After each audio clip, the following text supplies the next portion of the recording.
أودعت النيابة العامة لدى ابتدائية سلا قبل يومين 3 أشخاص كانوا قد أدلوا بشهادة الزور في ملف نزاع معروض على القضاء.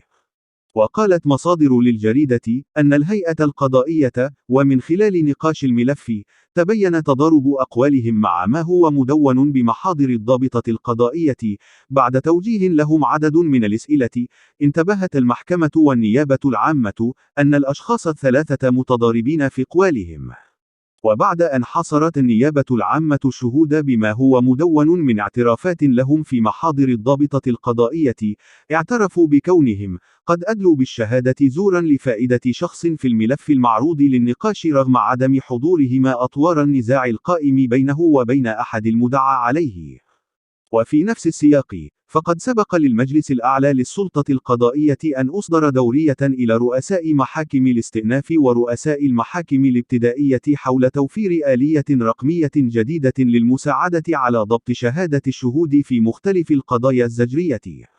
ومن شأن الآلية الرقمية الجديدة أن تسهل ضبط الأشخاص الذين يحترفون شهادة الزور، وذلك من خلال تمكينها القضاة من البحث بواسطة رقم البطاقة الوطنية للتعريف، أو الاسم العائلي والاسم الشخصي، عن مختلف الملفات والمحاضر والشكايات التي يمكن أن يكون الشاهد الماثل أمامهم أدلى فيها بشهادته.